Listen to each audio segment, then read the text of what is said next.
It's amazing how much these guys can hear and ascertain at that speed. It all happens so quickly, but they know exactly what happened. No problem. I'd have my eyes closed. Gary, this should be a very evenly matched race. As the Chatterbox 3 comes out, he'll be going against Brian Harold. We call him Flying Brian because this kid's coming into the sport out of Pennsylvania with a family operation and is really starting to lay down some numbers. So there is a future to this sport. There's a lot of young blood coming in here, and since they're starting to get TV exposure, I think we're going to see more and more of that, Gary Lee. Schlegel and Harold both with a pair of blowing Chevys. Whoa! Trouble about mid-lane right there. And Brian Harold, of course, gets DQ'd. He's setting a skew in the mud.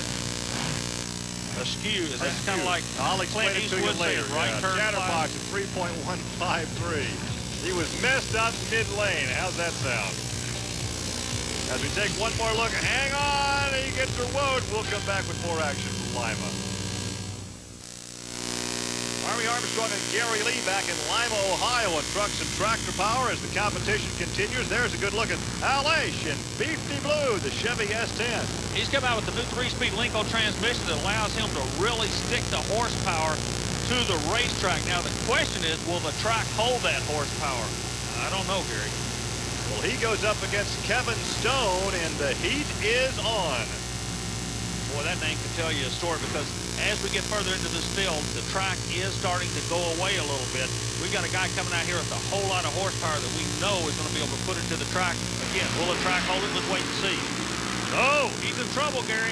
Hang on. Oh, one's over. A complete barrel roll. It happened about mid-track.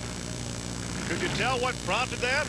The horsepower, when it came in, it just looked to me like it just powered itself on around. He didn't back on the throttle, so I don't know. The fire crew's right on the spot. That's one thing about these special events people. They got a good safety precaution.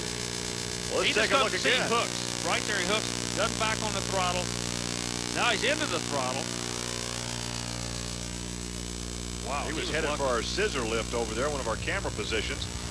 You can see the crew talking to Big Al, and Al's about to climb out. He's okay. Both arms raised up to indicate to an appreciative crowd that he is okay. They could have broken an axle on this thing. Well, we had Flying Brian go through. Now we got Wow Al out there. I think we have one more angle to show you of this run. Now watch about mid-track. He gets in trouble, gets over the berm, drives it out of the mud, and now he's trying to get her woed and slow down, and he can't quite do it. Make a complete barrel roll. That'll jar your dentures, but he is okay. You can see the damage to the truck, and he is standing by now with Army Armstrong.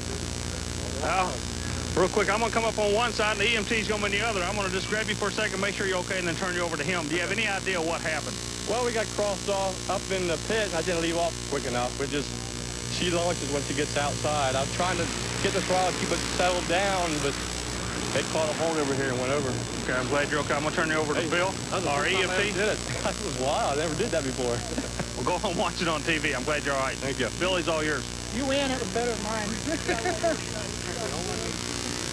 Well, there's the damage to the front of Beefy Blue. The driver being checked out for Big Al is okay. Now some Class 6 highlights. Mark House in Pure Hell taking on Henry Mattingly in Magnum Force. Mark was running at 2.914 and Henry at 2.953.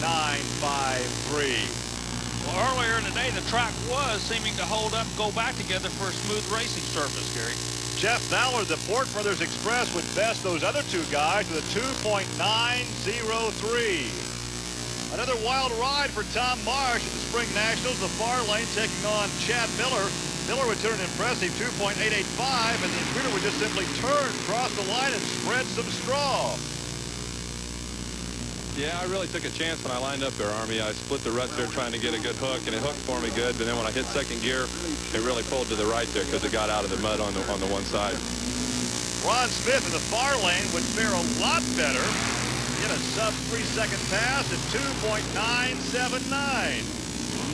Bill Oldenwald taking on Al Stebbins in Rapid Transit. Stebbins' 2.835 shot would be good enough for 4th place. We overpowered the starting line today, Army. I knew there was a bunch of good cars here. We stepped it up a little bit, and we just overpowered. Broke a left front axle. Well, looking at the current standings now, Neil Smith on top at 2.746. Then it's Tom Means, Mike Yosha, Al Stebbins, and Dan Brown. Back to the starting line, Melvin Brown out of Ewington, Ohio in the Blue Max, taking on Shane Back in Attitude Adjuster. Brown's been around the sport a long time, as has Back. Both of them had a chance to look at the track. They know they've got to find some mud out there. This Jeffersonville, Kentucky native is an auctioneer by trade, knows with all the horsepower he has and where he is, he's got to be looking for mud. That's what they're doing right now, Gary. Well, they're looking for a fast lane that has not been used prior, or has not been chewed up by prior competitors. And at this point in the competition, it's tough to find what they're looking for. And it's all determined by the luck of a draw. There's your time to beat it. Brown goes against Back.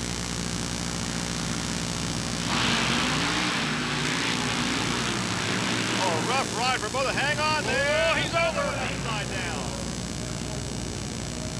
A complete barrel roll, side to side. Boy, you opened the show talking about these guys thinking about Sugar Plum Ferries. These guys need to hold hand in hand and line dance in a minefield today. This track is possessed almost. Look at They're these really guys. getting in trouble when they turn them sideways, either in the lane or in the shutdown lane. How many times over the years have we seen exactly this happen? These guys run low air pressure for a good fight at the start, but when they get sideways, the sidewall collapses, the tire tucks, and they roll on over. Here's Shane with Army. Another day at the office here. You okay? Yeah, I'm fine. Just got a little swirly out there, and I'm trying to go for that record. You know how it is. What about the starting line? They worked the starting line, softened it up a little bit. Did you get a good bite on the starting line? I feel like we had a good bite on the start line. The car seemed to work pretty well. I noticed when I pulled up the line, I had a little bit of a fuel leak, but we went right on for it. I'm glad to see you're okay. Appreciate it. Thank you. Well, as Shane walks back to his disabled car, they'll remove that from the shutdown area. And we can tell you what a hospitable crowd we have here in Lima, Ohio at the Allen County Fairgrounds. We can also take a moment to tell you about the Special Events Performance Series.